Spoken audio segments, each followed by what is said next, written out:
Yazi nathi ukuthi uneyinkinga empilweni yakho akusho ukuthi uzokuyafela uyikhiphele kumina. Mina ngisuke ngizele uma ngizojabula njengomuntu wami ngizothola injalo manje ngithatha inkinga zakho nazo uzoyikhiphela kumina. Hey sisa umancane ish. Ngeke phela ukhulume nami kanjalo awukwazi ukukhuluma nami kanjalo. Uthi understand, I understand. Awukwazi phela ukukhuluma nami kanjalo awukwazi. Wena inkinga yakhe kuphi ngempela? Inkinga yami wena uthatha inkinga zakho onazo empilweni yakho uzoyifaka la kumina uzoyikhiphela kumina engathi mina odala inkinga empilweni yakho. Angiyabuzwa manje ubeke. Basi-ke ngiyaxolisa ngaza ukuthi ngiqale ngakhuluma ngabi kuwena. Ukuthi nami ngenziwa lento la ngaphakathi mina iyangidla yabo. So ingakho ngicine sengikhuluma into e-wrong kuwena phela. Ngicela ukuthi ungixolele ngalokho. Ukuthi lento yabhuti wami ngiphazamisile ndingishayile emqondweni. Ukuthi bengayitshela ukuthi sengazadlule ngalesi sikhathi ngokusheshsha kanje. Nanabe hlezi indawo la beyakhona bengikhona la bengiyakhona ube khona. So ukudlula kwakhe emhlabeni ungiphazamisile. So ngixolisa phela ngicela ungixolele ngalokho mina. Kalakazi. Kumele sicacise phela senza njani. Sesiside isikhathi. Enkunzi ngikhuluma nawe awungizwa. Yeba. Sure. Ngikhuluma nawe. Kumele siqede ngalo nje. Boy. Singikhwela ngihlazela endaweni. Hayi baba, siphelile isikhathi. Mina hambe nje. Ngibuya ntwana.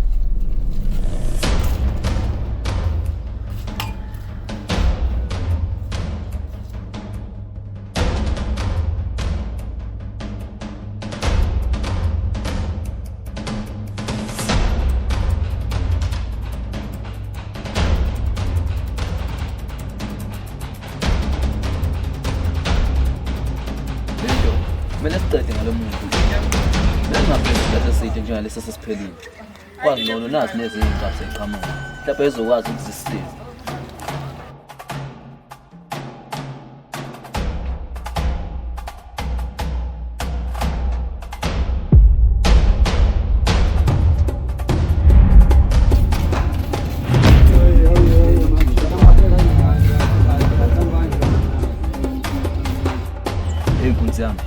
Kade ngikhuluma nalo mjitha phela. Ngithi kumele siqede ngalo mjitha manje angazi noma ngisingathola nosizelo nobabili baphela. Vele umjitha udlala kancane lo mjitha udlala kancane futhi kumele ngabe into yakade sayenza kumele into yakade sayenza kanjalo mangibona umjitha ngiyabaselela. Hayi plus mfethu ubafu kade mfethu wahamba kodwa lo mjitha kade ngimtshela lokhu ehlele lokhu ngazi ubuyisa ingqondo yokunuka. Phela kwayi manje singaya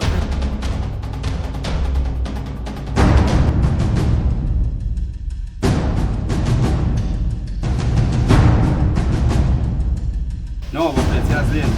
Angikhuluma kaningi manje. Ngizwile ukuthi ngithena vele shona kuyona le nyoni.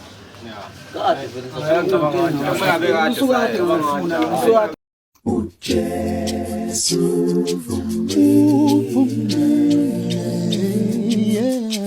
ngempumelelo yami uJesu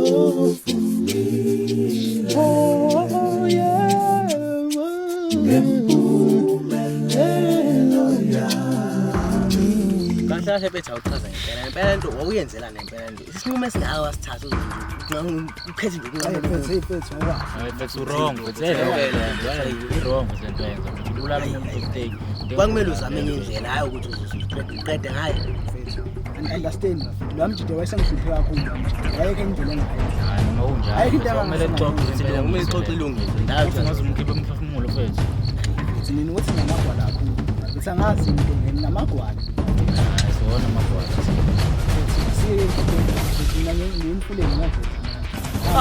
khona kunjalo futhi safuna ukuyentuze uhambe wedwa wazi kahle ukuthi uyafunwa la endaweni uthi imoto lamagitha yakulandela mfethu kulungisa lana mfethu namagwala kakhulu mfethu mina lalelaka noma uhambe ungasho ukuthi akutshelanga uyafunwa la endaweni makwenzeka ukuba nenkinga la endlini ukuthi again futhi singeneke kodwa hamba